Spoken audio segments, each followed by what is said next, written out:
I have a new microphone here, one of the floating point microphones. So Jesus hopefully Christ. it is. What the hell happened here? I No! don't know. Chaos. That's not Pele? Is that just the goblin there? Both. Oh. It's both. Everything's on fire. That's just Canada right now. Ah, God, no. No. Ah. Do be like that. Oh, man. Happy 4th of July to Landon. And happy 1st of July to our friendly neighbors across Trudeau's ditch. Yeah, it's my sister's Trudeau's birthday ditch. tomorrow. So also happy birthday to my sister. That's okay. You have Trump's wall to the south, but you have Trudeau's ditch to the north. And it's a ditch it's very cute. It's about a meter wide. It's got little cute. obelisks that go along the spot there. It's just right over there. But it is, it's very, very cute. And people actually even, if you sometimes go up there, people will come by and meet and exchange stuff. I mean, like hot dish, or they'll have somebody has some extra apples, and they'll go along 0th Avenue or Boundary Road, depending on which side of the ditch you're on. And Canada does have a lot of apples.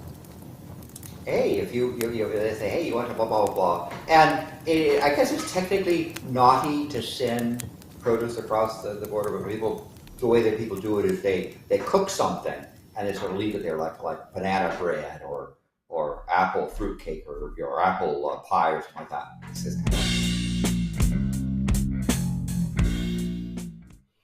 Whoops, I pressed the wrong button. There we go. Oh, we did? Yeah, no, we're good. Well, Hi, there we go. Hi. We're professionals here. We're professionals, and I pressed the wrong button. It's one of those Definitely. days where we kind of logged in, and every single one of us had technical issues. Whoa. What's happening? It's Not a almost like we haven't done this for a month. Oh, technical issue. Maanyaa forgot to go get her coffee before we start. I forgot my coffee socks. And you know what? I think I maybe want to look to see whether or not are we live on YouTube too? Yeah, we're live. Yes, we are live on YouTube. Oh, wow. And okay, so the technical difficulty was I forgot my comfy socks. That's a huge technical difficulty. We cannot proceed without my comfy socks. That's a great idea. I've got comfy socks. Oh. Well, I got the lava light lamps doing their nice thing over there. You can see them. They're bubbling away, and I got my giveaway coffee mug. Nice. The air's stinging here. What? Let's see. Where are you? Where are you? Ow! Ow! Oh my god.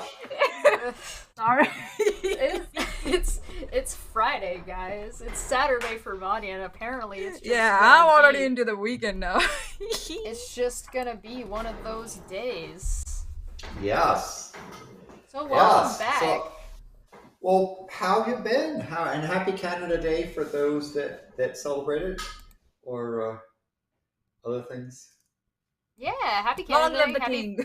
Happy 4th of July. The monarchy, I guess, is the general tag that goes along with that. We're not gonna have live chat coming up at the bottom today because for whatever reason it's just deciding it doesn't want to connect. So I'll fight with it later. There was also, I had some internet issues earlier today. I don't know. Hopefully we get through this without too much interruption, but we'll, see how it goes. So welcome back to Debate Hub. I'm Chesh, that's Maanyaa. We go with the lava flow. We go with the lava flow. So, just don't go so where we the had lava flow. On Canada Day, there were a few fireworks for a celebration, although I would say half of it were on the U.S. side of Trudeau's ditch that we saw. And then on the second, there's almost nothing. And on the third, which is actually the day the Declaration of Independence was signed but not announced, we actually had quite some good shows.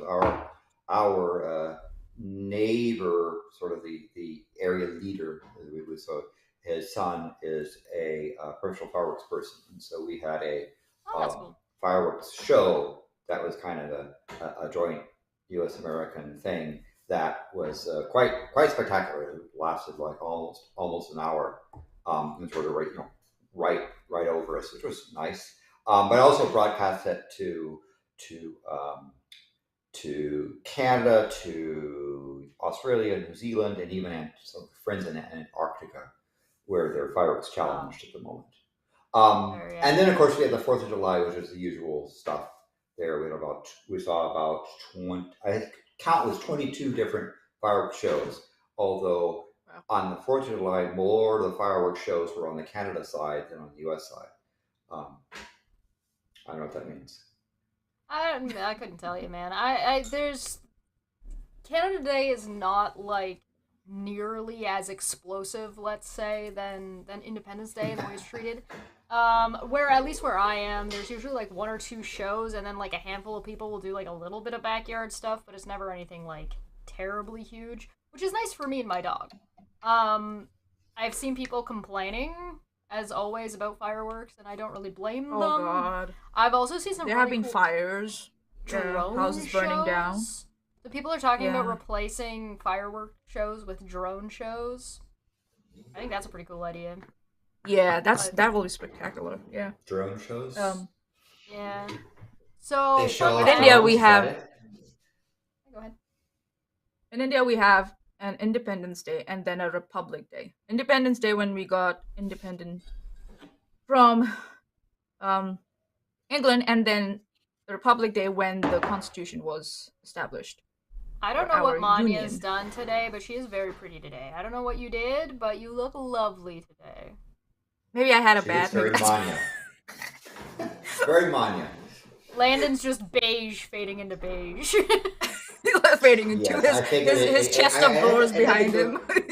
It had to go with the Kiwi mug. Yeah. Madam Pele thing. So lovely. Fantastic. So we were wrong. Yeah. We bow in front of Madam Pele. Why were we wrong? What did we all say unanimously? Hold up! I got it. So, Shesh, we'll see more bumps, and then we will see her slow down more. I said, same as now with low frequency of earthquake. Landon, low sulfur dioxide emission levels, and they will go lower. Deflation and inflation events and there will be continued expansion of the mountains? Probably summit. Yeah. Active seismic summit, magma not on the move. Those are the keywords I wrote down. So not even close. Yeah, things happen, and strangely enough, that was apt for when we had our previous show, and is apt for now, but things happen. So again, welcome to the Volcano Show, where we talk about volcanoes. We talk about and also what Madam Pele is doing, but also other volcanoes here.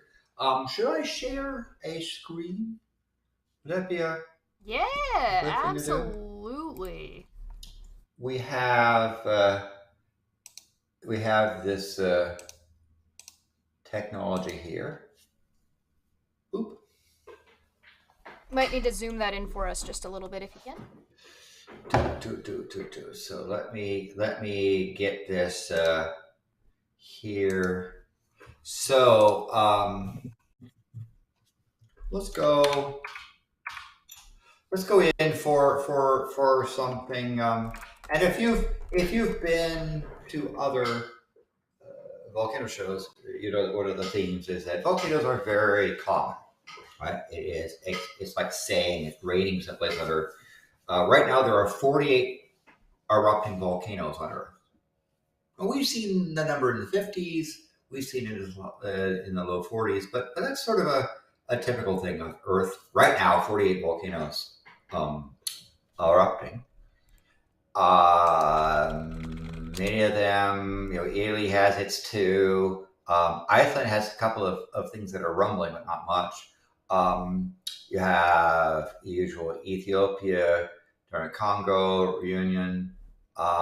You have, Indonesia let's see, usually what is Indonesia doing? Indonesia is back up to 7 Oh wow. erupting volcanoes with 2 that are unrest. So volcanoes, India's doing If it quite makes you well. guys feel any better, I saw somebody posted in the Discord today about somebody who is denying that nuclear bombs exist. So Yeah. I will point out that Iceland has currently a bunch of earthquakes and other things here. You can see this this guy on the side where there's that similar sort of thing. Where here's Reykjavik, one of the major cities there, and there's a fault line with all kinds of earthquakes going on, but nothing erupting at the moment. North America has 2 in Alaska that are unrest. Central Mexico, Guatemala's 2, Nicaragua 1, Colombia, El Salvador, Ecuador, Peru. Of course, in Antarctica, Mount Erebus is under continuous eruption. We have Kilauea, except that is wrong because they haven't updated their website. And Vanuatu and Philippines. Let's see, there's Kamchatka, couple, and I don't know. So lots of, if you look at this map here, where's the map? Lots of the red ones are actively erupting, and the orange ones are, getting ready, and the rest of it's kind of cool that they are consistently near the center of near the equator. Yeah. Yeah, I guess I think there's certainly more tectonic activity in that region. But they're also along the continental lines, right? This is kind of, if you start looking at here, you'll see they're along these continental plate boundaries where there's lots of earthquakes. And that makes sense. Oh, there's and such. So as you can see, that we're in a very earthquaking. Of course, here is Indonesia and that region where they got lots of earthquakes. So that's the thing. So earthquakes earthquakes and volcanoes are quite common. We focus most on the volcanoes with 48 erupting. Now, the usual thing that sometimes happens, people ask about a Yellowstone volcano. In the show notes, I believe, is that right? There's a video on Yellowstone won't explode. Yeah, I just put it in the chat as well. Yellowstone, don't watch it now. Watch it later, and it does have various puns which may or may not be considered safe for your grandmother. But if you ever visit it is a humorous thing which essentially says, no, Yellowstone is not going to end civilization. Yellowstone will probably not erupt in your lifetime. In fact, there's been an argument going on that Yellowstone is quieting down, that the hotspot is moving beyond the region, and that the supervolcano just won't do its thing. So the next time the so-called History Channel does their rating sweeps and tries to get where they quote mine people who say that if the Yellowstone volcano went big, boom, bad things would happen. And we also know, for example, that there have been very significant eruptions, such as one about 70,000 years ago, that didn't kill off all life and so forth. We had the Maanyaa former crater lake eruption. We had continued eruptions, and these things haven't done in civilization. Yellowstone is not anywhere near even producing lava, and in fact, if anything, it may not even geologically get to the point of building the caldera and collapsing again. So, when people say, "What about Yellowstone?" Yellowstone's a nice park to go to. They have nice thermal pools and geysers, and it's a fun place to go. But there's it is also that keeping in mind that volcanoes are not permanent. They move, they shift. The magma underneath can go from one chamber to a whole other chamber somewhere else, and it could be miles away. So Yep. And so after the show, if you want to watch this video, I think the person, while they introduce a bunch of puns of the things there, they cite some I think some very accurate data where it says, nah, Yellowstone. In fact, I agree that there's people who geologists who think and volcanoes who think that we should remove the so-called super volcano status from Yellowstone and tell the History Channel to get a life. But, okay. Oh no, maybe go back to studying history. Aliens. Yeah. You're interested in seeing Landon. They always come to America. Yeah. Always come to America. If you want to see Landon mocking the History Channel, I recommend you go look at that video with Dapper and Landon on the channel that is available. Yeah. It just tears right into him. And it kind of depends upon how. I mean, I have no idea what Dr. Tyson did with his super volcano stuff there. Oh boy. Or this, America's Armageddon, all stuff. Don't. It is unlikely that we'll have a major magmatic event in your lifetime. It is actually unlikely that Yellowstone will actually produce a caldera collapse system to hit anything even close to VEI 8. So, barring divine intervention. Yeah. Now there are volcanoes that can do go big boom, but Kilo is also not one of them. It's had a couple of events in the past, but it is a very nice non-cranky volcano. And on the 7th, when was our show? When was our show? Which one? A last show? Last one. Yeah. Was it the 5th? I didn't write the date for some reason, right? Hold on, I'll get it. Third of June? I got it. Streamed 1 month ago. It was streamed on June 2nd.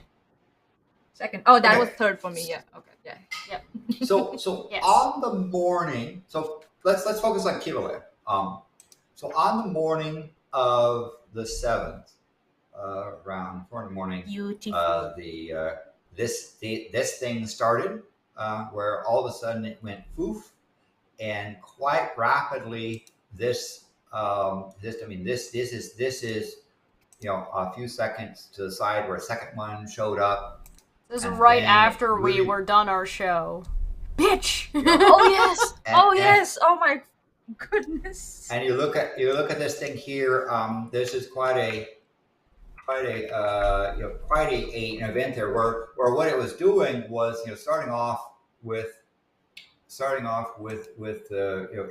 a small event, and then more and more joined, and this is filling the entire lava lake area quite quickly.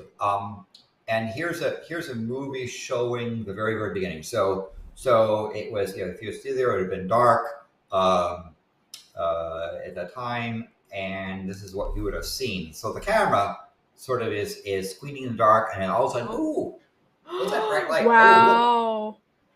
And then there was these light. Fountains now are this fountain is about 150 meters high. What? About or so. So it's a big wow. Right, and of course it's coming out in one spot. So this is and you can see the height of the lava lake pit as it is now, reaching up in the middle, but to the top of the set, really going. So now I should mention that the tilt meters were going on like we said, it's sort of mild stuff, and then the tilt meters Landon is literally off singing the charts. With 0 to 100. Off the charts in terms of their. Now, this is very typical of beginning an eruption, where as it widens, that it doesn't force it through a small straw. It starts to low. The pressure is spread out further rather than very narrow.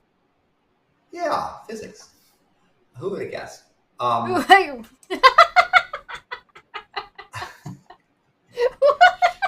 did I do to you? No. I'm kidding. I'm agreeing with you. I know. Okay. I'm teasing. I'm sorry. Go ahead. I will blame Dapper. I was binge watching Dapper Dino with people that. It's Dapper's fault. Hashtag. Go next time you're over on anybody in the chat who's frequents Dapper's channel. If you don't frequent Dapper's channel, you should. But next time you're there, just tell him it was his fault. Yes. So here's so look at this. This was going on in the morning. So this was when I woke up in the morning. Wow. To see stuff here going on here. So you can see now that there's all kinds of number of fountains here, but also the center of the lake is getting full of lava, right? It is getting it's getting so much lava in the lake that it covered by the morning. It had covered the entire lake, kilometer plus wide, with over 10 meters of lava, and over the first 24 hours, this is probably going to be go down in the wow. I didn't know Kilauea could do that. In the first 24 hours of the eruption, the average rate over that 24 hours was 150 cubic meters a second. A second. Now, a second, right? Now, for those that are metrically challenged, that is if you're metrically challenged, go metric. That is 40,000 gallons a second of lava. Put it together, 40,000, or if you're into liters, that's 150,000 liters of lava a second, average over 24 hours. And as we need to know, what is that in megapints? Well, in megapints, that is a third. If a megapint is 1,000,000 pints, I know there may be a court case that disputed that, but if a megapint is a 1,000,000 pints, that is a megapint every 3 seconds. That's average over 24 hours, right? So when it started doing this stuff here, it was well exceeding the that volume, right? April out here asked how many washing machines. The joke will never get old. Well, let's think about this. If you think is the interior of a typical washing machine about a cubic meter? Would you? Sure, we can agree to that. So that would be 150 washing machines per second. Just flying into the sky.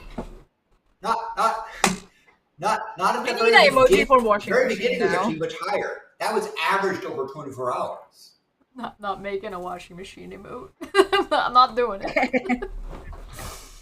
So again, think about that. Think about this kind of a system, right? And you see this thing here with this system that the lava lake quickly filled where the actual lava lake rose. Very matter of a couple hours, 10 meters, where this material came out. And what you found going on later in the day was that there was so much lava on top of the lava lake that the fountains were having a hard time getting up through 10 meters of liquid rock. So the fountains started going down in their height, but it was a spectacular swimming around stuff here. And don't swim in lava, obligatory. Yes, don't walk on it. Do not. This channel does not endorse people who want to swim in lava. Don't do it. I'm not necessarily going to stop you. Yeah. However, I will not be held responsible. Yeah, sure. Your discretion is advised. And besides, we went over the physics thing of if you tried to jump into this thing, you would just sit on top and kind of burn until you got into one of those stasis that sucked you down, and then you would crispy it. crucified. You would look like Darth Vader at the end of The Last Jedi. I think the worse than that. Yes, or you'd look like the you would look like the Star Wars franchise at the end of Disney. Oh, did I say that? At the end of the Disney deal. Oh god! Oh my god! The savagery coming out today. Anyway, so this volume of this volume of material, in excess, average in excess of 500,000 meters an hour, is a type of thing we're usually seen for Mauna Loa. The big mountain, when it does erupt, it erupts with use. So people were quite surprised at the volume that came out just in the first day. Yeah, it's a lot.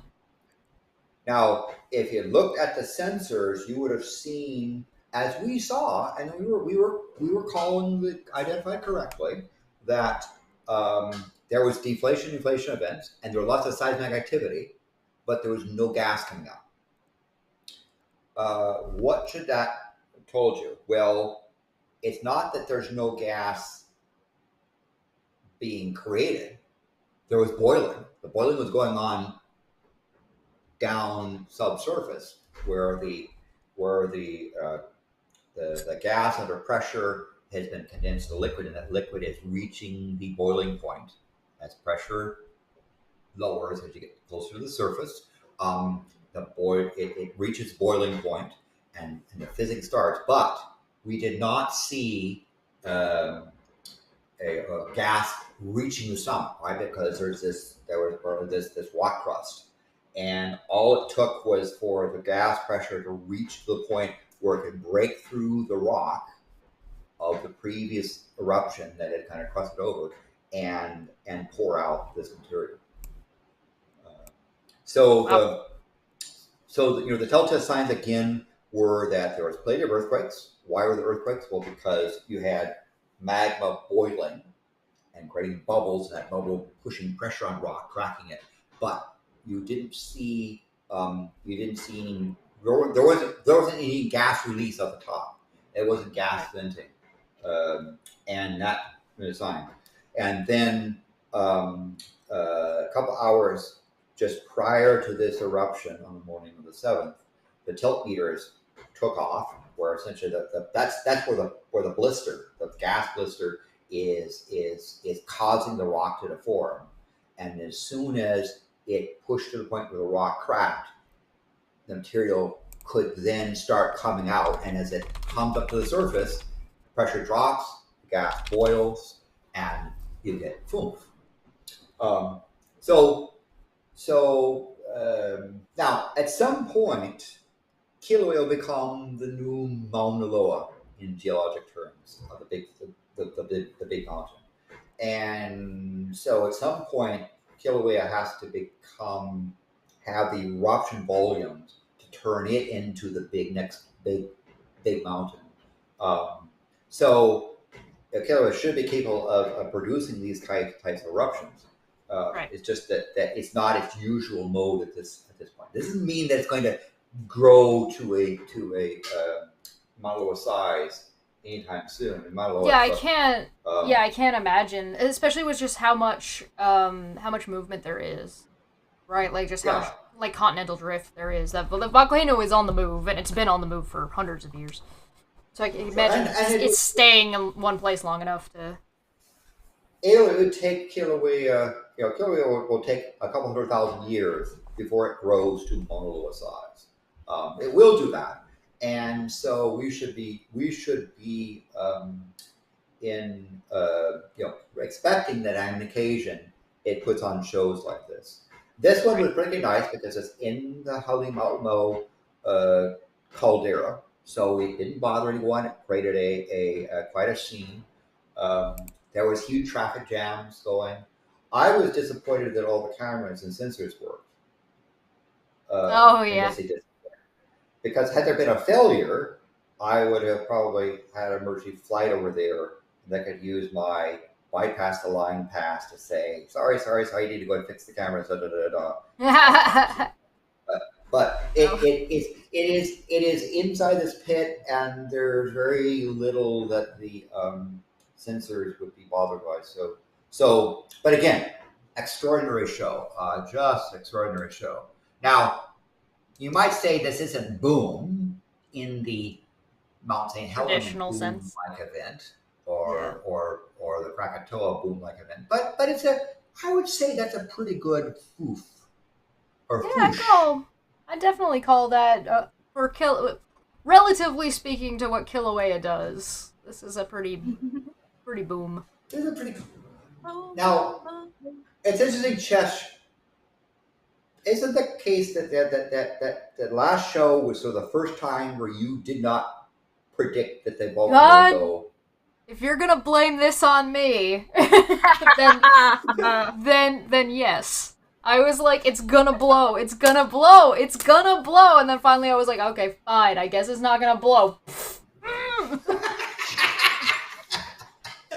Landon was messaging us after the show about this, and I was just like, motherfucker. Mother of God. So yeah, I'm impressed on just how much material. Madam, this is a Wendy's. So if you look at the, this is at the morning. Let's see, this is at 6 a.m. right? So the eruption Hawaii time started at 4:43, and at 6 a.m. the entire lake rose by 10 meters, 33 feet. This is all right after our show, right? And you had it started here, but it started going on all kinds of spots here. And in fact, at this point in the morning, like you see in this kind of picture, it becomes harder to figure out what's a fountain and what's just generalized Pele having fun. She was definitely dancing the cha-cha here. Now, remember, this is the drop-down block, or this is the pit that was formed from the collapse of the end of the Great 35.5-year eruption, which ended in around October 2018. When, if you see this spot down here, here's the Coil volcano, here's the summit. This had the two rift zones, and the magma went right, and so all those homes. There were almost a cubic kilometer of magma moved all the way down to the end and went out, right? That meant the summit didn't have a cubic kilometer of magma under it because it all went to the side. And this thing, over a period of weeks, fell in. Now, it also appears that Gilligan's Island is currently not visible. Yeah, it's swamped.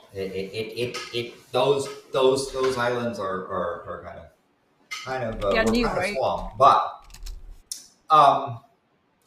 and because they had been sort of after the previous eruption had kind of ended and things kind of wedged and solidified together, it really didn't have the opportunity to detach and raft.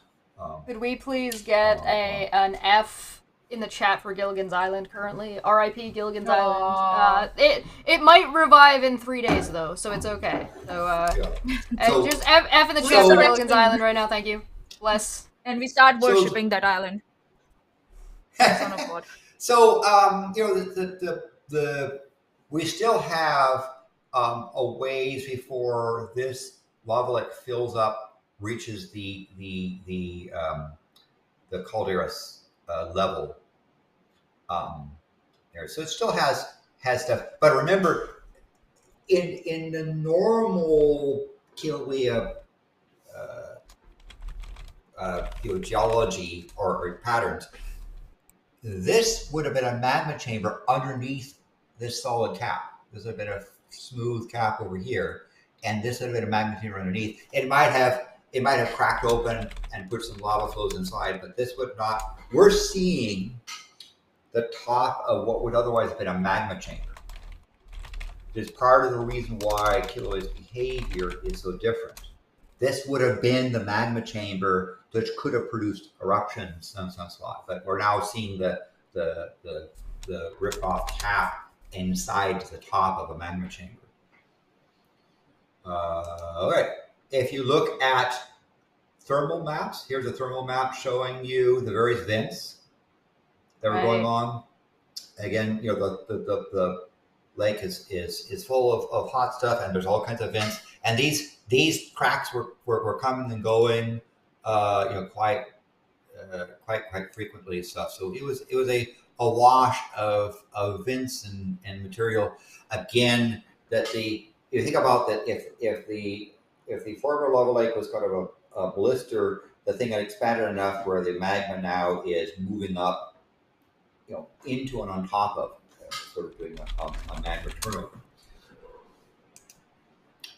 Again, looking at in context, and you see here's a kilometer in size down here, and you can see that this is, you know, a kilometer and it's about a kilometer and a half wide by this way, by a kilometer, and it filled this thing 10 meters deep within a very short amount of time. So, and again, up by the 8th, a day later, there were still several events going here, but it kind of changed the nature of the lake. Actually, and the lake actually dropped in height. And the reason why the lake dropped in height was that the lava that came on the top was so full of gas. There was kind of like that fluffy bit on the top of a cake. Yep. Yeah. Yeah. So and also and it had the fluffy bit on the display. Well, it's now outgassing, right? So this stuff was producing, and you know, the gas levels are coming out of this thing were, you know, I saw numbers were in the order of like 60,000 tons of sulfur dioxide a day. 60,000. That's a lot. It was really outgassing, and in fact, there was so much that the lava came out so quickly that it still was foamy stuff, and so even though more material came up into the lava lake, the material that was there sort of fizzed and souffled, if you will. Yeah. So I would like to use this moment to remind everybody that volcanoes do not impact climate change in a significant way that would make this eruption problematic. Major eruptions can temporarily impact weather, but huge difference. They don't. Yes. Yeah. But that's one of those physics science things that sometimes is inconvenient. Yeah. Weather is a singular event confined to a particular place or region. Climate is your whole Earth. So please, get educated, guys. Get educated. So we see that now that this, you know, if you look at the map had changed from this sort of thing where it's just a wash of all kinds of events to it's now focusing on specific channels coming up. And in fact, you look at the map on, you know, the 14th, you saw it started shrinking down to this zone here. And let's look at, for example, this fountain here showing you what happened inside the. So we have some movies of a camera that was trying to film on this side, but there was actually. It turned out that this trade wind really kicked up, and so it was become very, very windy, which is probably good because all that gas was being blown away to the potentially to the southwest, but a little disperse along the way. Whoa! Oh god! 0 to 100. Oh, wow. That is beautiful. What you're seeing is the lava pushing through about more than 10 liters of lava to fountains. So those fountains are really working hard at just trying to get above the top of the thing. It's basically drowning itself in lava. And again, the heights of these sort of things is around, we're seeing things in the 10 to 20 meter, 30 to 60 feet high bloops. That's what a bloop is, blooping. Here's a video showing you the time lapse of the first 3 days. So you see, look at how fast the material is flowing. Yeah. Over the crater. You could tell, what's a day? Well, you see that there's a date down here. You can see the hour is ticking away. That's the first day. Sure, we'll see there's that island that's sort of. Yep. Wow. We're looking towards Mount Loa. That's the big mountain in the back. 17. It's like swirling like in circles. That's brilliant. Beautiful. Oh, here we go. Here we go. Wow. See, now it's sort of shifted to the side. And this previous stuff that was crusted over is now not being filled as much. The island's gone. The material is being pushed up underneath. So there's still a lot of material coming up underneath. This stuff is crusty here, but it's not really an island anymore. Yeah. That baby's gone. Oh, there it is. Oh. Little thingy on the left. Little nubbin. Yeah, nubbin. And so it's kind of stuff on the edges. Again, this is very soft material. You can see how much material is still flowing here. It's fluid as hell. Wow. Yeah. So that was 3 days. And again, spectacular stuff where that material was you get a bubble underneath that has difficulty working its way up through the deep lake of lava. And that bubble would rise, reach the surface and go pop. And you get occasionally these booms coming out of this material flying out as the bubble pops on the surface. It's really spectacular photos. But again, you see that's that cool. A lot of what was happening. Wow, that's this is mostly what lava looks like, right? This is very, very active lava that we've seen that material, but it only gets red when there's a quick movement. I am 100% waiting for the pareidolia people to be like, look, it's dragon scales. Yeah. The dragons are back. But the fractal patterns are really quite amazing. Mm-hmm. And you can see that looks amazing. It's just, and again, this is just a little bit of crust over here as it's boiling away. And again, part of the cracking is because there's more magma coming towards the surface because the dissolved gases are coming out of solution and cause it to pop. But it's got this big cap of liquid rock on it to make it difficult for it to come up. So by the time we reached the 16th, we had this situation where it was mostly coming in this corner. This became a fairly curious bit of stuff.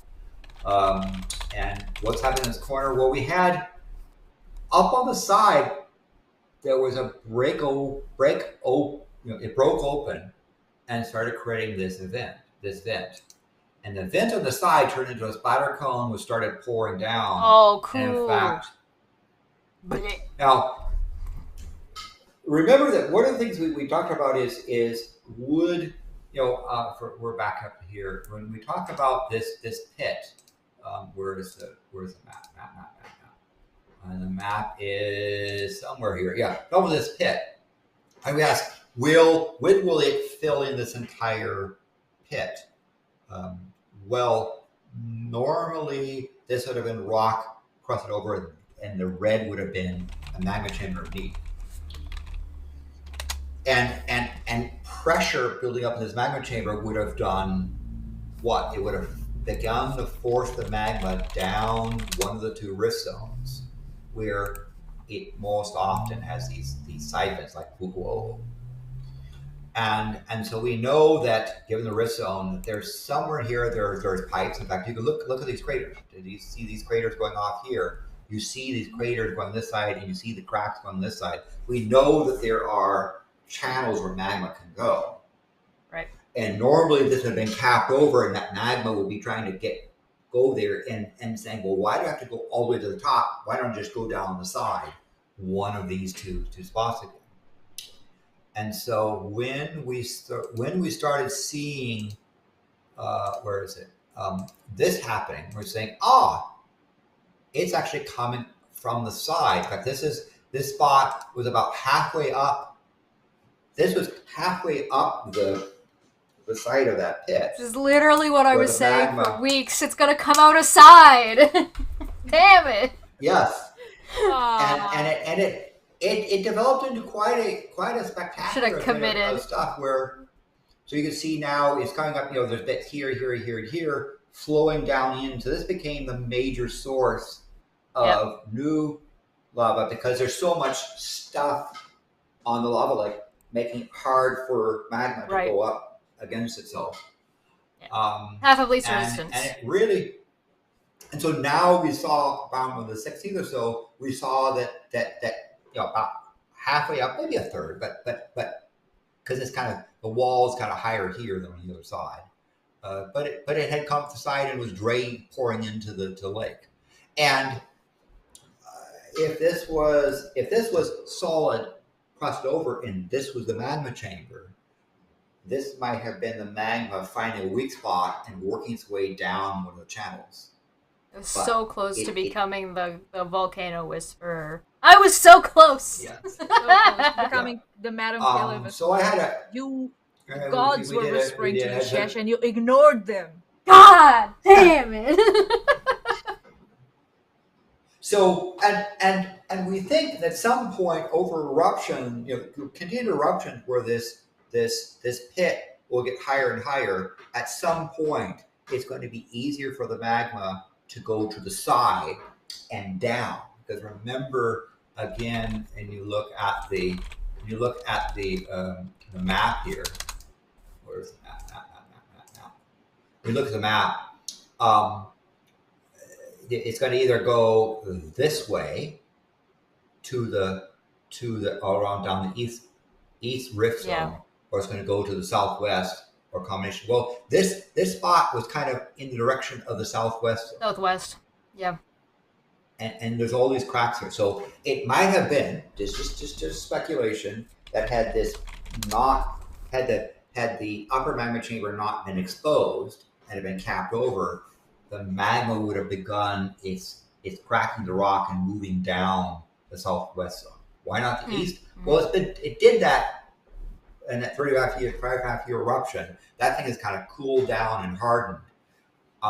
Whereas this is closer and easier to force its way through. So we might have seen eruptions along this side. If anyone goes to the national park, I would recommend, and drives the Chain of Crater Road down toward the ocean. It's a nice thing. You will go through some amazing rock formations of the eruptions of 69, 70, 74, where it really poured out in the southwest rift zone. And that might have been the spot, but we don't have the cap on the top. We have this odd lava lake. So as I say, it started going on the side here, and I had a colleague take a time lapse, or not a time lapse, but take a long exposure, and they showed this as a set of it. So you get the notion of right out of a sci-fi movie. Yeah, that's so cool. Obviously, you wouldn't see that like that, but it's an exposure. And they spent they put a filter in front of it and spent about this is an artist's impression, I guess. Yeah, I wonder if I could paint something like that. Might have to try one day. So giving you the notion of just how, so this side vent was kind of exciting because again it kind of led credence to people saying, things got to start forcing its way up the side because the lava lake is an impediment to lava, ironically. And so probably the next evening, that this beautiful little thing was taken. It's a high-res image. Next thing, side event was going along, and it just went, I'm done. All done. As my niece used to say. All Later, done. peasants. All done. Put on a fabulous show and then just like, all right, time for a nap. Da, da, da. Yeah, it's a set here where this is on the morning of the 22nd. Yep. Where it just this was the morning of the 22nd. The eruption paused on the 19th, so it started on the 7th, and they say paused on the 19th. Now, the problem with saying it's paused is that you could be wrong, right? How could you be wrong? Well, and so we're seeing this is what it looks like. It's again that previous thing. Not more than a couple hours after that picture was taken, it stopped. And if you look at the spot, it's definitely you've got this soft lava that's sort of now outgassing. This is the pudding crust, and it begins to deform, begins to crack because it's still outgassing and doing the souffle thing. And in fact, the sound people talk about on here, because there's a lot of silicon, a lot of glass. You hear it sounds like glass breaking, things shattering as this stuff that's got all this gas and expanded is now contracting and hardening. And this nice pillar thing is going to continue to break up and crack. If you look at from the thermal map, it's like we're done. And in fact, if you ask what's happening right now, if we look here, the volume is at 100. Oh, way it was down. Like 100 and where's the number here? I think it was like 140 tons per day. Back to normal breathing. Right. Yeah. it's not much. I mean, so 160 tons on this on the 5th. What's the on the 22nd? It's on the 22nd. What did the so 160 tons per day. So we're back down from there. If you look at what was happening, they were seeing again, volumes where it was in the like 40, 50, 60,000 tons per day when it was going. So let's look at what the tilt meter looks like. Yeah, that's my favorite part. Last day, you kind of see a little bit of deflation events. Love me a good graph. We see some wiggly stuff here. Look at this. We see kind of a DI event over a matter of days, but notice now. But here's the thing: notice the scale, right? This is not a DI over a microradian. This is coming down. Right. It peaked about 30 or 40 microradians just before the eruption started, and look it at climbed this down. graph. And we have these little DI events as this thing is kind of it going. Now, what happened to the GPS? Well, we had this was a previous eruption, and it expands and expanded again. So we're on this expansion phase. Yep. Right. It's not there. This is the end of the last drop. Remember, it used to be this giant spike with the last 2018 sort of 5.5 year eruption ended, and we had this eruption, this eruption, this eruption, and now we have this eruption. Yeah. Well. So it is still expanding. In fact, it's slightly above. This is the length of the caldera, right? So it's slightly stretched more than when it started from last time. Wow. But probably because the magma, a lot of the dissolved gases came out of solution, we have a bunch of stale magma sitting on the top. That doesn't have the ability to push its way through the rock on the top just yet. Right. So if we look at the image now, you see this sort of thing, and this is just a matter of you just have this large boiling lake of lava that's now kind of cooling and crusting over. The side vent is stopped, but there's still a lot of stuff that's outcast. In fact, if we look at a live picture, this is what it looks like right now. Let's go to and here's the side vent. That's maybe about a third of the way up. That came out here. Okay, we switched over to the new spot. You can see, there was some. This is not really an island. These were some of the fountains that were going on the previous spot there. It looks gassy, but it's not really gassy. This is more fog. The camera sort of switches back and forth.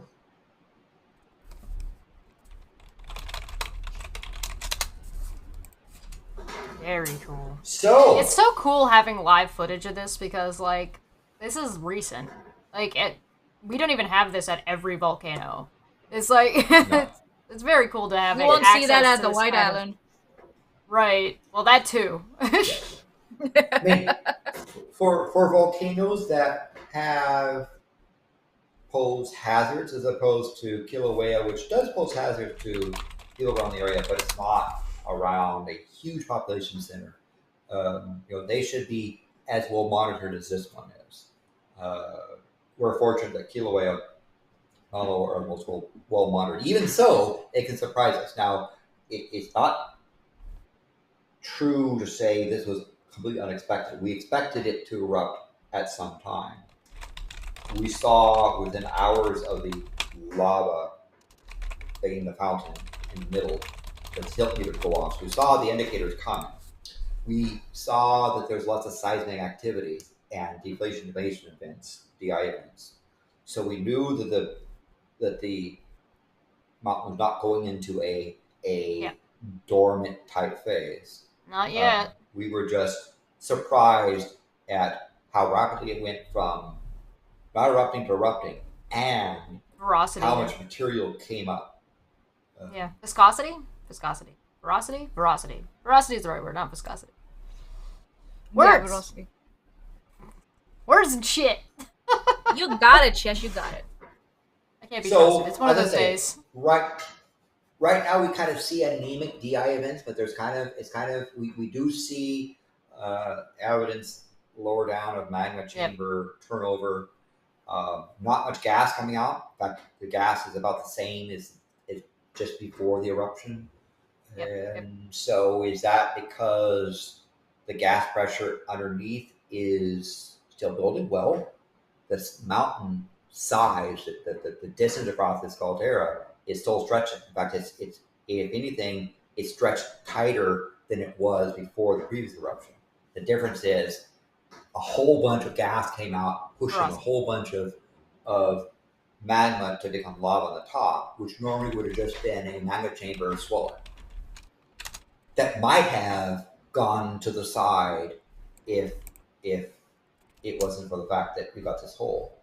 So at some point, this lava lake will get so high of rock that it's easier for the magma to go to the side than go down up through the middle. Yeah. Except that it's also the top of what would have been the magma chamber, so it might crack open and still come up the top. That's so cool. Damn. Keep an eye out for birds. So, this gas area is enough that actually they've sent geologists down to take samples. It's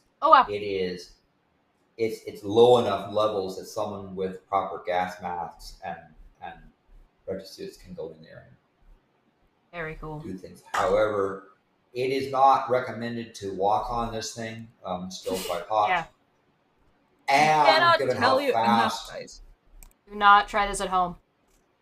Yeah, do not swim in lava. Do not even contemplate body surfing. Oh God. you'll scratch yourself. But if you dug down in the spot, you'd find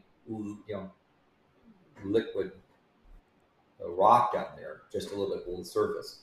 It'll continue to kind of outgas, and you can start to see the cracks. It'll start to crack because it is contracting and breaking up. That'll make it easier for the next time gas pressure builds up to the point of boiling. Oh, we are at the hour mark. Do we want to take a quick break and then come back? Yep. Sure. All right, so we're just going to go on a quick break. We'll be right back with more volcanoes. See you in a minute. All right. Break time.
hey, yo, welcome back. Maanya's being slow, so we're just gonna start without her. Ha ha ha ha ha ha ha. Thank you so much for joining us. I hope you found this interesting and informative, and I hope you've been joining us. We've been doing this for a year now, so if there's anything you want to know about volcanoes or anything you think we haven't covered, please let us know, either in the comments or in the live chat. And if you have any questions, just please make sure that you tag me in the live chat so that way I make sure that I actually do see your question. But thank you so much for supporting and the lovely members and Patreons, of which I will be updating this list later today. Landon! So how would someone tag you just for that in the chat? I use the @ sign and then put in CHESH. So they would say like, hi, CHESH. That. Yeah! Just You were in case saying? somebody... I was talking shit about Maanyaa and she could hear me the whole time. I got my eyes on So the I guess lessons learned. I should have also probably, let me just give a little bit more. Do a little bit more on this. And I'll share this last bit of stuff. Oh, yeah. Yeah. Here. So, if we look at the evolution of this sort of 12-day eruption, where it started off thermal camera with all kinds of vents, then turning into favoring a couple of vents where the other vents could kind of get drowned, to the stuff off to the side, to finally getting drawn that direction. That little spot down here. So that's part of that set. Go ahead. Does that indicate that the southeastern side, from where one of those spines are present, they are getting clogged up and there's no space on that side? That's why it's moving to southwest, is it? Or is it just the topography of the whole area has changed and encouraging the flow to use that incline on the other side? I mean, probably the topography has changed. Certainly it has, because given the whole summit collapse thing, and I think you're right that had it not had a collapse, so this would have been an underground magma chamber that had trouble reaching up through the top and then up through the rock layer, that it might have gone down the southwest zone to some extent. And in fact, certainly within the last 50 years, it's done that a couple of times. Would this particular event been one of those eruptions? I don't know that it had the staying power, but Kilauea has had small, short eruptions like this before. I mean, people think that every time it erupts, it's going to be 35.5 years. No. And now it's true that if you look over the sort of historical records that we have, plus the experience from the Polynesians, about half the time Kilauea is erupting. So if you just pick a random spot in history, you have a 50% chance that Kilauea is erupting at that time. Now, the chance is probably above 50%. Yeah. Now, don't get into the gambler's fallacy of it's been going for 35.5 years. It's going to stop because that's not how probability. Volcanoes don't care about time. I just say, Kilauea is one of the most active volcanoes on the planet, but so is Mount Erebus, which is always continuing erupting, or Mount Stromboli, or Mount Etna areas of volcanoes that are sort of the common set of things. So, as part of the answer to the question would be complex, is because had this been a magma chamber with a rock cap and the caldera floor was there, it's likely that gas that came up, this gas bubble that came up to cause a 12-day eruption, would have been still down there, forcing magma someplace. Right. Would it have broke up the top and had a nice fountain? Would it have gone to the side? That's sort of, I don't know. That's a bit of guess we wouldn't call it historic fiction. Is that geology fiction? I like it. I like it. We do have a question from Atlas in the chat that says, how does one make a volcano love you back? I know one that's pretty temperamental in Hawaii, and I want her to feel the same way. I would say that going there, experiencing the multimedia sensory event in a respectful way is a good way to enjoy a volcano. These I would say, as spectacular are, miss the sound.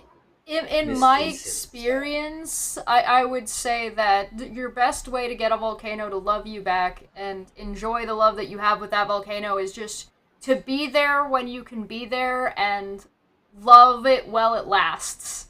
And then it will come and go as it pleases, and you have to let it be free. Let it go. Don't place demand saying you got to continue erupting, right? It would be a bad thing for people who saw this eruption, March eruption, booked a flight to Hawaii, booked hotels, only to arrive and find that Madam Pele is taking it out. Don't try and go for like tourism and prediction on Madam Pele's expense. She is going to prove you wrong every fucking time. Quite frankly, I think Alicia had the best answer out of all of us. Alicia said, "Tell her you lava her." But yes! Oh, that's so cute. That's from Moana. That song. Oh my god, I love that song. I love it. Tell her you and the way they have like her. they've got with the like the filming and the whole like animation of two lava. Oof. I think it's appreciating the volcano in all its various states, right? So you don't love if you don't love me at my, you don't deserve me at my. Yes, exactly. And is there a reason to go and visit the Kilauea volcano in Hawaii now? Yes. What are the odds that if you go right now that you might see lava going whoosh? Low, but you would see right in the daytime going up to the overlooks. You would see this. You would see, and you would also feel because lava and volcanoes are more than just pictures, right? There are vibrations. There is the thermal heat. There are the sounds. There are the smells of stuff. Oh, Kilauea is a very not a sticky volcano. There's not many spots you can actually find sulfurous things. Just don't stick your head down a vent. But to don't go after the voices. If you went to the Volcanoes National Park now, fly into Hilo, get a rental car, drive the 40 minutes up to the Volcanoes National Park, pay your entrance fee, which is like $20, $30 like that, and you have a pass for the week, and just go there and enjoy experience stuff. Go and take a picnic up to one of the observation points and have a nice picnic and just sit there and enjoy and absorb. You have now a lot of, if you've seen some of these shows, you have a lot of context where now when you see that context in person, you feel it, you smell it, you hear the vibrations, so forth, you will get a much deeper appreciation for what Madam Pele is doing. Keep in mind that it's also a good idea to respect the culture, which we have learned about on this show. Make sure that you pay attention to where you are and who you're around and know your audience and, generally follow respectable customs. Yeah. If they tell you to do something or not to do something, follow that. Yeah, don't be a dick. Don't assume. Don't be a dick. Yeah, why is it so hard? Don't be calling them. So I say you would see these sites, and there's also trails in the park that you can walk. It has an amazing vegetation, and you can see the landscape. Drive down Chain of Craters Road to the ocean edge, and see some of those stuff on the southwest zone there's rock formations. They're just extraordinary of that flow. Like a sketchbook in time going down the cliff. Take a sketchbook instead of a camera. Yeah, that will be better. Much better. Experience and pay attention to what you're seeing, right? Now, there will be a bunch of pictures and movies coming out of this impressive 12-day eruption thing, and you can probably even go to the visitor center and see, and even buy movies and so forth.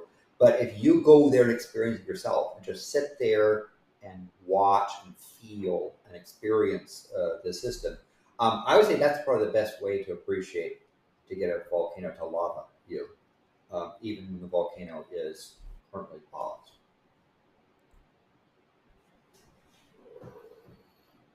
Very cool. Earthquake-wise, not much is happening.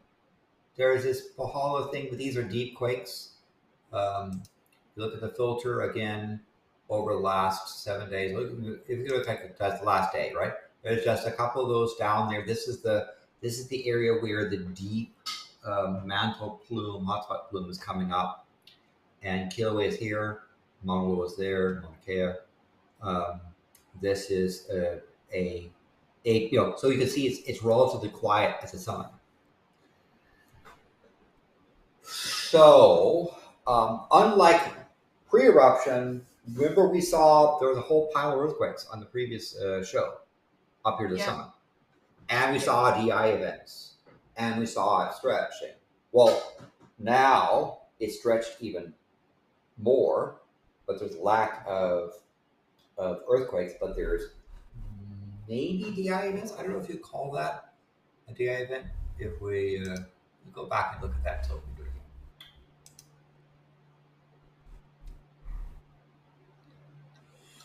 again. There's kind of, but these are like tenth of a microradian. This is not very, very DI thing. This is more atrial fibrillation than. It's just a matter of it's important. Function. It's important to understand and learn and pay attention when things aren't explosive, so that way we can understand more about it when it is explosive. Yes. And you go, so again, and we see that there's basically this is that not the 12-day eruption, but the previous eruption where we were showing, nice thing from the show, and it's stopping and it's back up. Size-wise, it expanded. The drum is now tight, if not tighter than it was previously, but it's not erupting. And if you go to the Volcano National Park now and experience it directly, not by taking out your cell phone and taking pictures, but looking, smelling, touching, look at the vegetation. Don't swim in the lava, though. Don't touch the lava. Yeah, no. That's and it's very safe to do that. But walking down some of the trails and seeing just how vigorous life is coming back, places like at Pu'o, where it was a what looks like a complete devastation from the 1980s, now has life and plants and so forth growing out through these harsh rock systems. So you can watch life coming back with a vengeance after this rich nutrients have been put out into the water. Yeah. And so if you go there now, even though it's not erupting, then you'll appreciate it much more than when Madam Pele does something, 5-10 years from now. You'll say, wow, I remember what it looked like, da da da da da. And you go back again and you see the place has changed by life coming back in certain spots, by rock coming this way, or lava. If you're not there while the volcano is at its most at its highest velocity, you're not actually missing anything. You haven't missed anything if you go when it doesn't happen to be erupting. In fact, if you go before an eruption and after an eruption and not during an eruption, is when you're likely to be able to take in the most amount of information. Yeah, because there is a huge difference between what's happening around the volcano before and after the eruption. During the eruption, there's no point because you won't know what it will end in.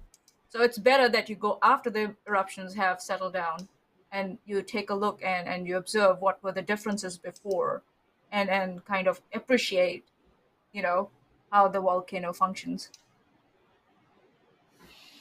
Yeah.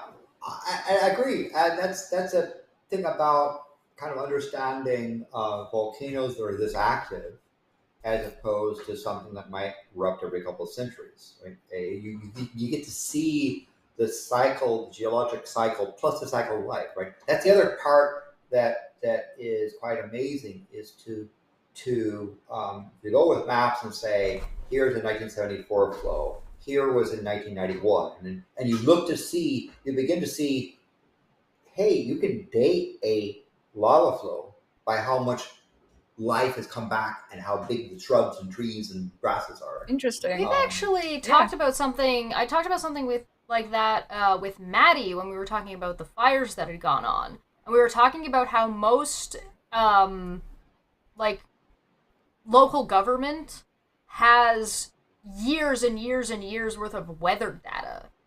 And it's weather data that's publicly available weather data.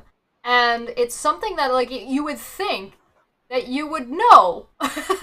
You might like it might be a good idea for you to invest a little bit of time and go check out where like how your local weather has been over the past 50 years and see where there's been changes and what matters and kind of so that way you are generally prepared for the general location that you live in the same way you would a volcano.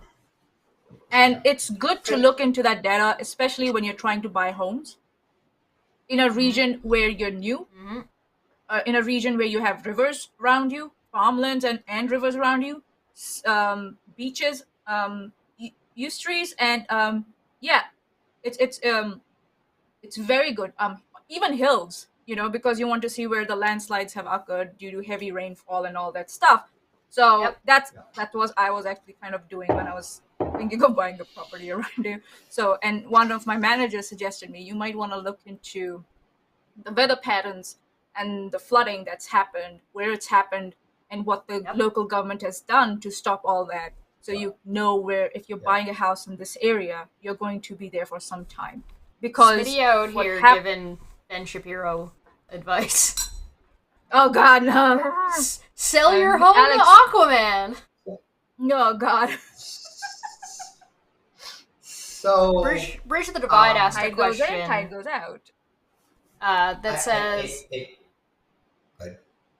Bridge of the Divide, I just had a question that says expert opinion on Dante's Peak and volcano description. Dante's Peak and volcano description. I'm trying to think. What do you think the question is in there? They're talking about So there's a movie that had Pierce Brosnan in it called Dante's Peak, and the imagery in the movie is. Let me see if I can pull up. Like, I feel like the synopsis is probably not gonna help. So okay, I'll movies. Yeah. So it's like a volcanologist arrives at a countryside town recently named in the second most desirable place to live in America and discovers that a long-term dormant volcano called Dante's Peak may wake at any moment. And I think that it's one of those things where it's like, unless you're really, really, really not paying attention, a volcano just doesn't kind of come out of nowhere. Yeah. Now, if you're like the government and it's New Zealand and not unlikely paying attention to one of the 10 most hazardous volcanoes in the world, is let tourists go there. How?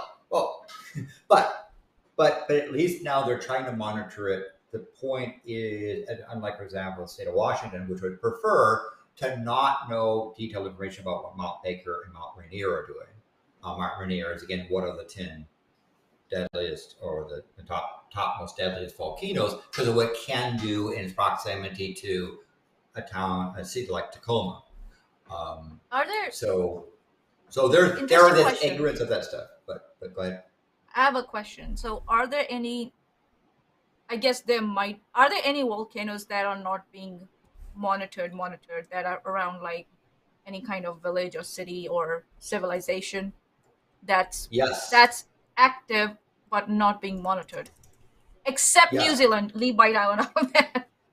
So if you go to Wikipedia and look up the term decade volcanoes, you will see a set of 60 volcanoes identified as most worthy of study because of their destructive eruptions and proximity to densely populated areas. And these are sort of volcanoes that are, because there's lots of volcanoes and many of them erupt all the time. These were particularly pointed out where they were saying, hey, we have a volcano with a pattern of eruption, sometimes quite cranky or quite voluminous, and they're near, population. I mean, many volcanoes we live near because it's rich farmland.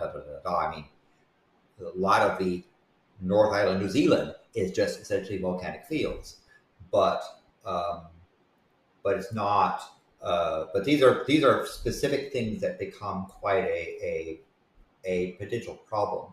Well, now, I was going to say there's other volcanoes that are also dangerous, but these are ones that they say, this program to say, hey, we should be monitoring this stuff, and and then the governments have to then do something about the data. Yeah. Right? So right now, the state of Washington much prefers to not know what Mount Rainier is doing and not take active steps to try and deal with the center of Tacoma. Well, I wonder if Mount Rainier. I wonder if Mount Rainier was the reference volcano for this movie, because the Dante's Peak is in Washington, according to the movie. Yeah. Well, Mount St. Helens was also in Washington. Oh yeah, fair enough. Yeah. So that's another. Yeah. So it's a and obviously it's a fictional thing. Yeah. It specifies that it's supposed to be a dormant stratovolcano in the movie. Yeah. Well, look at how difficult it is to make precise predictions about Kilauea, even though the amount of monitoring and stuff is in history, it far exceeds any other volcano there. It's difficult enough. One of the things that you should take away from these shows is that volcanoes have a pattern, a rhythm, and when they change pattern, something's happening and try to figure out what it is. You may not be able to do it, but it. Well, trial and error. We'll figure it out one day. And so, why would you look like Mount Etna, or look at something like the Colombian volcano, and so forth? Why would you pick those? Because again, they are active. They have a history of doing things, and their proximity to major population centers. Now, you know, by the way, Mauna Loa is on that list too. Not because Mauna Loa will go boom, but because towns like Hilo are set in the thing, and we saw on the show at the feet. Mauna Loa took off, and the stuff was pouring down to the major highway, but stopped. Yep. But in '83, it took off to the side and came up to the outskirts of the suburbs of Hilo, and then stopped. There's a couple of descriptors in this movie from what I'm looking at on the Wikipedia, and I'd be curious to know how accurate they are to be indicative of a volcano. So it says, while exploring, they find dead trees. Are dead trees common to find in a volcano that hasn't been active for a long time and is going to be active? Because, I mean, volcanoes actually tend to be very good for foliage. So there's two types of, there's volcanoes that you didn't know were active but are reactivating. And there's also dormant volcanoes that are in the process of going extinct. If you look at Mauna Kea, which is now, I consider a dormant volcano, not extinct, but it has little blisters, little cinder cones around the side. And part of it because the magma chamber underneath Mauna Kea is contracting, it's cooling down, and sometimes that gas gets squeezed in there and forces it up in a spot. So you get a one-time eruption. You saw the same thing in Maui, in Haleakala, where you have these one-time eruptions, because it's kind of like you still got this pockets of dissolved gases and pressure. Gotta go somewhere. Yeah. And some of those find a weak spot, pump and have eruption, but it's not a kilowatt type eruption that's going to be indicative of a whole bunch of things. But it's that one-time cone that goes there, splatters, does a bunch of stuff, and then stops. So you have the dormant volcanoes on the aging side, and you have the active volcanoes. But the active volcanoes can be something like the again, Haleakala Haleakala is in Maui, and Bualai is in the Big Island. It's something that hasn't erupted in the last 200 years. Right. But it still is active, right? There still is a magma chamber. There's still turnover. It's just not as vigorous as Mauna or Kilauea. So when you're monitoring a volcano, you need to have the sensor network and the time. We need time in order to understand the behavior of a volcano. That's what's unfortunate about what's going on in White Island, is that they put in sensors, not enough monitoring, but those sensors got destroyed. It's a difficult environment, and they need to have a program where they can put in sensors and monitor over a longer time, so that when they see something change, they can step back and say, what might be happening. Even though you can't, so we wouldn't expect exactly. So we wouldn't expect to find dead trees. Like, dead trees would be completely unrelated. The next one it offers is dead squirrels. Yeah, dead squirrels. I mean, if you've got a place where volcanic gases are coming up, and then you will see impacts on vegetation and wildlife. We saw that the rift zones that were on the very far edge of Hawaii on the eastern side prior to the spectacular lava flow that came out there began to crack open, right? Gases coming up and splattered everywhere. Right. And so there is that process of things. If you have a hot spring that is Landon's jumping ahead. The next one more gassy. Yeah, the next one was 2 people boiled to death in a hot spring. That sounds kind of fantastical. That sounds movie. That's like some people were kind of stupid. It's not a matter of like you can go to Yellowstone. So the synopsis is that a volcano that was being considered dormant is gonna explode, right? That's what it was, the synopsis? Yeah. So 1, they're not doing the job of monitoring the volcano, I guess, or something has happened underneath that whole plate. Something shifted or something like that. It gets a little bit silly because the next half is Harry instructs Paul to bring a USGS team to monitor the volcano, but their initial survey finds no indications of volcanic activity. That's bullshit. And it's I don't think that would work. Then they got someone that were pretending to be that team. So there are volcanoes that go into several century period of quiet and reactivate, and sometimes they can go from quiet to unrest very quickly. Yeah, true. And in the cases of like hot springs, I mean, you can go to Yellowstone and actually swim in the Yellowstone River, and there's spots where the water is nice and warm. There's spots where you would get scalded. And you just have to be, and the park rangers sort of say, this is you got to be careful because you can be swept down the thing into a spot where you're going to be poached as opposed to cooked alive. Yeah. There's the next one is that there is somebody who gets stuck in a rock slide, and I don't know how there would be a rock slide without a volcano with no seismic activity. So unless there's like rainfall or something like that.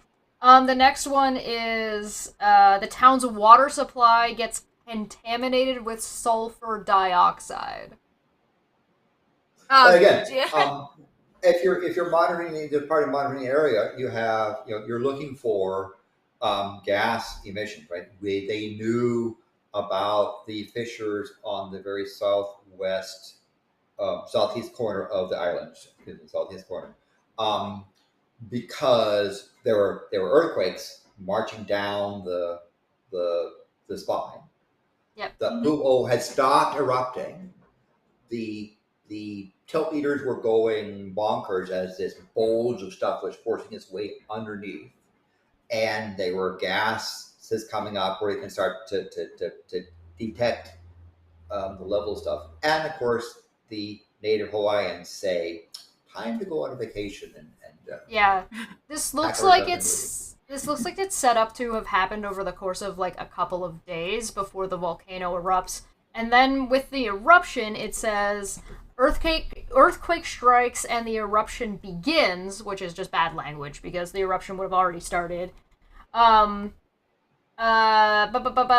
then the cabin is just blah blah blah. 5 people flee across a lake in a motorboat, but the boat is disabled meters from shore due to sulfur containing gases dissolving in the water to form sulfuric acid, which destroys the boat's motor and threatens to rapidly corrode its hull. Hold on. You know, if there's like sulfuric acid that's forming, that's gonna corrode your metal that swiftly, your humans will be dead before that. Yeah, you're not. Your lungs will have. They're gonna be dead before that. There are no humans to travel on that boat. Yeah. They got it the other way around. Oh, well, they're saying that the sulfuric acid is destroying the boat's motor and threatens to rapidly corrode its hull. And what does the woman do? Jumps out of the boat to help it to shore. Okay, that was stupid too. Because you know the human body is gonna corrode slower than the boat hull. Yeah, honey. So there's also another thing. Unless this has been happening for quite some time. People have not been swimming in that lake, and the boat has been there stagnant, and the water has become acidic over time, maybe 3 to 4 months. Maybe then we can expect that. But if it's just suddenly over 1 to 2 days that's happened, no, you will easily make it across. There would also be a whole lot of dead fish in that water. Yes. Dead fish, plus you gotta wear your respirators. If you're not wearing your respirators, you're gonna not make it. Your boat might make it across the lake. You're not gonna make it across the lake. So, well, to be fair, I was so disappointed that my ability to wear my respirators during the COVID thing was a problem because people would look at it and say, "That's not an N95 mask," and I say, "Yes, this is a mask that I can wear next to a volcanic event where there's fluorine and fluorofluor compounds that would kill me." Let me tell you a story. And you know, this thing now looks, and it was like, you know, I had a supermarket person, you know, come to me and say, "You're scaring the customers. Could you leave?" Because I had a mask on because I did not want other people's stuff into my lungs, especially we didn't understand the transmissibility of it. But that's a different story. So, to be fair, the woman suffers severe chemical burns and eventually dies of a massive cardiac arrest and shock after gruesomely and graphically losing both of her legs, wading in the acid in excruciating, prolonged pain. No. So the thing that doesn't really make sense here is that if the sulfuric acid was that bad, she wouldn't be able to breathe and everybody would be dead before ever getting to this point, and you would need a lot more sulfur to contaminate an entire lake like that.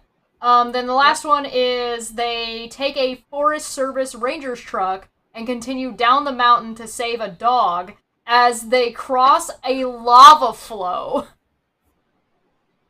In the Jeep. Okay, so no. You travel like 3 to 5 meters into that, and your Jeep is gonna get stuck. That's what's gonna happen. The temperatures are so high. You are not going to go across. No. Too fantastic. Come on, man. And also to save a dog. So instead of like. So they didn't have any fire services in that area, or rangers. I guess you have to save the dog. You have to. Yeah. It's legal. You're obligated. On the other hand, I'm not gonna lie. That's actually a lot better for a disaster movie than I was expecting. Like the representation of what to expect to see from a volcano is actually not bad. Like the lake is a little bit much. But like the dead trees, the squirrels, just the fact that there would be sulfuric acid or sulfur in the area is all pretty well done, in my opinion. But what do you think, Landon? You're the expert. Well, yeah, I think again, you find that the producers and the people worrying about the residuals of the video game that they want to try to make would prefer more dramatic stuff and less factual stuff. Well, and it's hard to it's especially like in the era that movie came out in, which was, I believe, what did I say, 1998, whatever I said. You're gonna have, you can do a lot of interesting things with having gas as the threat, but you have to keep that, like, it has to be treated properly, and it's a lot more difficult to do than it is to have a physical threat. So if you want to make the sulfuric gas a threat, you're gonna have a lot easier time if you make it in a visual format or a visual medium, such as a movie. Mask looks so intense. Yeah. And so that was convenient too. It was very effective in keeping out biocritters, but it was socially unacceptable.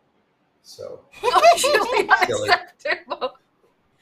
How many layers of filters do you have in there? My goodness. Yeah, I mean, this is where the hydrofluoric acid and sulfuric acid. You got organic filters. You've got filters for organic, and I got carbon stuff, and I've been trained how to use it and how to test it and how to fit it.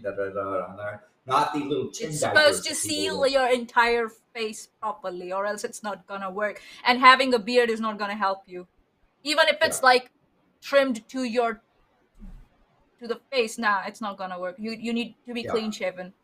Yeah, my side head isn't even good enough. You would need to actually clean shave it. This is just no guard. Yeah. You would need to take like a proper razor to it. But when we approached the volcano. So hold on. Question about your mask. So it's a half face respirator, is it? Or is it full face? It's a full face. But you saw So where do your glasses go? There's a set that what you saw was the picture pre-shield, right? Putting the shield on. Okay. So there's an inner respirator and there's a shield that goes over the glasses as well. Can you send me the picture of that? Okay. Because why I'm asking you is because we have this like trouble with our people who do fumigation and stuff, right? Inside chillers, and they have to like come in and out of chillers, and most of them are experienced older people like Landon, and they wear glasses. And we want to find something for them that works for them, so that it's fitted properly. So if I can see what you're wearing, maybe I'll get some ideas. Maanya's just doing her goddamn real life job right now. What the fuck? Having goggles that come around, or you have to go to the whole head thing. Okay. But having a goggles that shield where the pinch point is back by your ears. Okay. So it's like almost like you got a ski mask, but ski mask is bigger than the glasses and go inside. And do that with a half respirator. Or but again, you need something that's nose and mouth. Yeah. And you need to be able to this thing exhausted on the out as well as the end, right? Those filters on both sides. Positive air pressure, I guess. Because of that part of the thing is that if you on those things where you just have a flat valve for exhaling, that valve is not completely solid, right? And so if you have hydrofluoric acid and you get a little bit of you're toast. Vlad is asking about fogging, and if I'm understanding correctly, basically this part is separated from this part, so therefore there wouldn't be any fogging. Which is why I like which is even better for that. But again, it's not about it. They don't understand it. So I have to go to a doctor's office and exchange that with a N95 mask. I don't know, but because the hospital people wouldn't be able to recognize it. Executives said you have to wear an N95 mask because they're dealing with people who knit a little chin diaper and say that's good enough. Oh God! Oh gosh. Well, that and you need to like the average person needs to be able to recognize it, and that is a lot for the average person to be able to recognize. Yeah, people get panicked. Well, not even panicked, but if you like, not even panicked. Like you got your frontline workers who are not going to be that well trained in PPE to be able to recognize that what Landon was using was legitimate compared to somebody fucking around.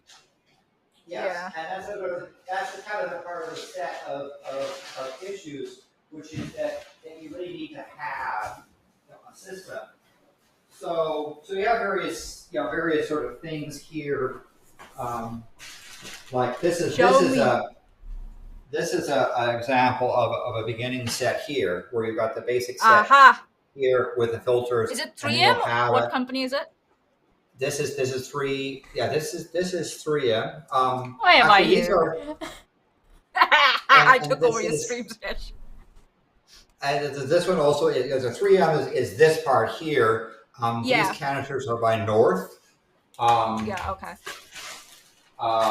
We have for these things like this guy here. There's also the another item. I got more questions coming. We should do a volcano PPE stream, to be honest. Yes, that's a gas detector. Yes, because you need this because it's a matter of that even if you have a gas mask on, that's a personal one that stays on you. Yeah. Get to be extremely naughty. You say, let's not check to see if the gas mask is working. Yeah, you can't take it off to check. You're like, oh, okay, out of here. let's get go. But this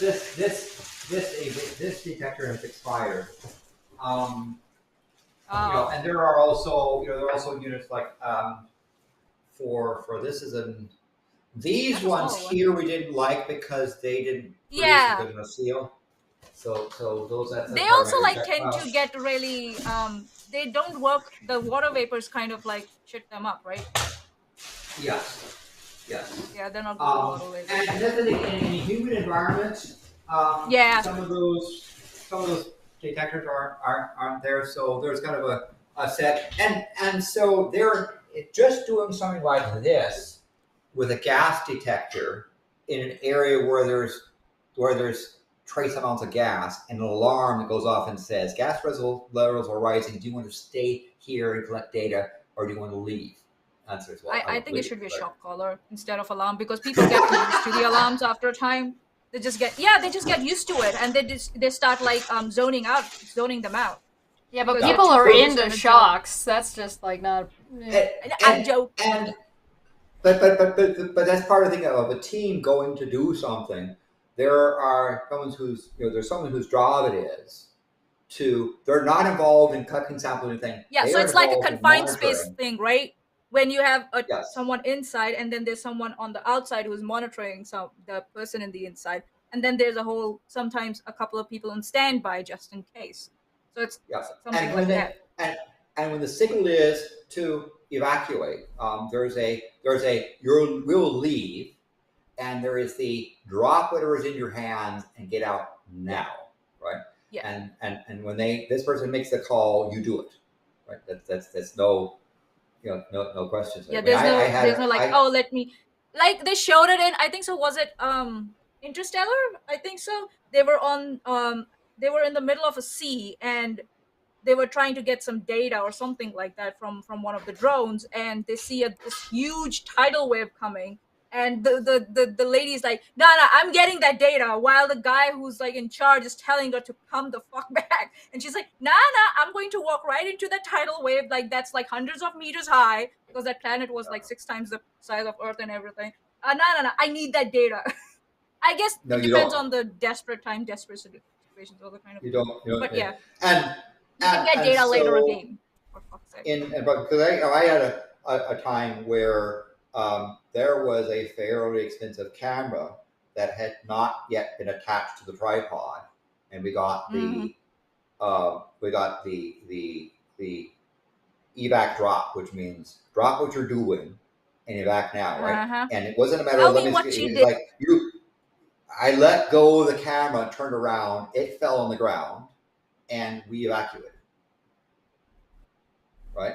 And now it turned R.I.P. out that it camera. fell on its side, and the camera was relatively rugged, and it survived Oh, okay. the fall. But it's not recommended by treatment.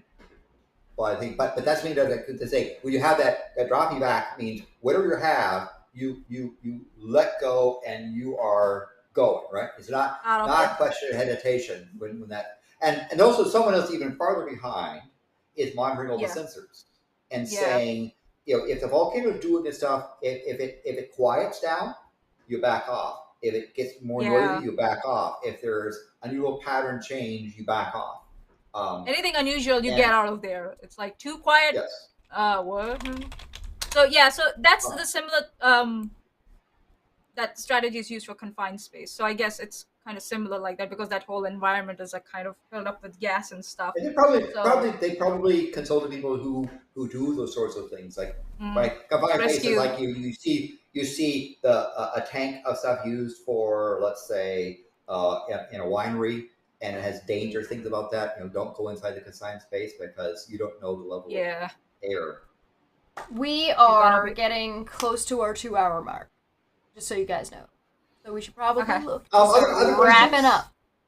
Yeah, just send me a link to that one. What the shield that you wear, please. I would love to see that. Give me some ideas. Well, God's Auditor was making kind of a comment about the PPE stuff that says military ones weren't quite that hardcore from what they remember. A little stubble would make it wouldn't make it useless or anything. Designed for the lowest common denominator. And yeah, that would make sense. Not everything needs to be as intense as when you're dealing with a volcano, especially since I think a lot of gas is against the Geneva Convention, if I'm not mistaken. Question. One last question, I swear. When do you decide to switch the canisters? How do you decide to switch the canisters? There is you date mark them, and it depends upon field conditions. So there's a safety officer that does field conditions. So if you were in a situation where the gas levels, wind change, the gas levels went way up, and you were evacuated. Let's say you get in your vac, and the gas masks are protecting you from hazardous conditions. What you might choose to do, and then you come back and you have to take them off because you just don't go and say, oh, now I'm fine, because you got stuff over it. You have to sort of decontaminate yourself as you take them off. Is that those things are then decided to be discarded. So if you have gas masks that have absorbed serious bad stuff, if you have to evac because you had a major change of something and the alarms went off, then you don't know to what extent the canisters were affected. You don't want to push them. And the other thing is that sometimes material can work its way in to the system that you might not want to test. I guess your environment is kind of very high variation, right? It goes suddenly up and down. The environment, the question I was asking was the environment I'm thinking about it is kind of consistent. It won't go, even if it does vary, if something goes wrong, the exhaust system stop working and something, it will gradually creep up. Not so that's why, and in that case, if people are coming in every day wearing the mask with the organic filters on, like how long before we need to switch the mask? And like I said, like because it was such a moisture filled environment, we had to like switch the mask every 3 days and the filters every 3 days because the filters were imbibing so much of moisture. So and after that we did a exposure monitoring, and then they said you don't need to go for those like heavy duty half face respirators, just go for like N95s, proper N95s with valves. You should be okay, which are lighter and which don't get moisture on them. So that's why I was asking. I was like, okay. Yeah, and these things here, depends on the ones. These are the ones that were used during pandemic. But I would replace them about every week because what I learned from the safety officer is that you're breathing out, you're shoving biomaterial up inside them, and they turn into basically mold petri dish things that some people can get lung problems because their stuff is being stopped on the way out or the way in, and so you want to clean these on a regular basis for that. Now the safety officer would if you have an evac, you leave and you do your decontamination set. Yeah, you gotta take the shower and shit. Yeah. Then it's better to not take a chance and just replace the filters, replace the units, right? For that. So I guess the point is that again it depends on one, because we have peak sorts of things, and driving around, sometimes you're driving around to the site and your alarms go off because there's some air current, because there's some vent you didn't know that went off, but you drive past it, right? And you say, oh, there's some vent someplace, sometimes some crack in the ground is putting out stuff. Yeah. Okay. All right. Ash wants to gotta wrap. We gotta wrap up now. Thank you so much for coming, everybody. We are at the 2-hour mark, and I have to cut us off there. I'm so sorry. Perhaps we will do another one that it discusses what do you do if you happen to be dealing with a volcano all of a sudden? Surprise! But partly, what's our predictions for next month? More! I demand more! I know what you demand, but what will Madam Pele be doing between now and the next show? I think we're gonna see the same. I think we're gonna see the cycle restart. So I think we're going to see. No, we're not gonna see any booms like we just did. But I do think we're going to see we're gonna see a little movement that's gradually going to increase. So movement, gradually increase. Would that include lava being on the surface? Maybe the glow, you know how we sometimes see it, it doesn't come up, and it's not even red, but it does shift. Yeah. That maybe, yeah. Yes. Okay. What do you two think? I think she's gonna calm down, and she's gonna be like, okay, I'm done. So you expect the continued that the pattern of what is happening now will continue. To very, very low levels of gas. Yeah. And so I'm predicting that we won't see lava on the surface, but we will begin to see both earthquakes and deflation innovation events. So not that anemic sort of atrial fibrillation weekly stuff. I think we will turn back to a pattern of seeing DI events and some earthquakes in the summit. So I would put it another way. I would be surprised if by next show there still is a earthquake-free summit zone. Right? We'll get some earthquakes, not to the point where it's going up and out, but I think there will be some resumption of earthquakes at the summit. And we will look at the tilt meters and see DI events. May not be as beautiful as the DI events when it's actually erupting, right? When we saw those really patterns. But we'll see the ebb and flow of stuff. I also predict that the GPS line, the expansion line, will show that the summit is continuing to expand. Because I think there's no shortage of magma wanting to work its way up to the surface. So what we don't know is what is this magma chamber going to do, right? The magma chamber cap thing. How is it going to, will it work its way around to the side when it eventually erupts? We don't know yet, but I think by next show, there'll be some resumption of earthquakes at the summit. Yeah. There'll be some DI events, but they won't be super strong like in the middle of eruption. And the expansion at the summit will continue. I would be surprised or wrong if there's lava on the surface. I'd be surprised and wrong if we saw a major, boing like we did. Boing. All right, I'm going to go through what we've got coming up. We have Dumpik Friday is going to be on Friday with me and Maanyaa. We're going to be talking about diversity in dragons and that clown town.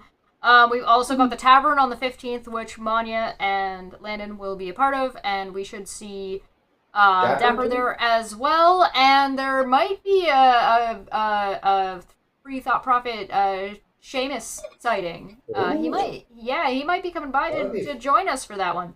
Yeah, I will be live. That named Tavern is not a tavern, by the way. Right, correct. Not a tavern. Tuesdays, I'm live on Twitch, so you can go find me there, and there will be videos coming out throughout the week, so feel free to enjoy those if there's any particular topic that you're interested in. It's also possible that I might be live on Twitch later today because I missed my art stream yesterday, so I might be doing that tonight. So, links are in the description down below. Go find everybody there. And you got something? Yeah, I was thinking about, I was going to plug Dapper Dinosaurs show. Another thing I would recommend. We plugged him already. It's called A Different Bias. It's a YouTube channel where they do the gentleman does basically updates on what is going on in the former United Kingdom's politics and the Tories and other stuff there. I'm sure in the tavern we will mention something about the craziness going on in that spot. Yes. Oh boy. Also, if you're interested in more volcano stuff and you want to look at what Landon was talking about earlier about Yellowstone, the link is in the description as well as in the chat right now. Please go check that out. We're going to get on out of here. Thank you so much for joining us, and we will see you guys next time. Bye-bye. Bye.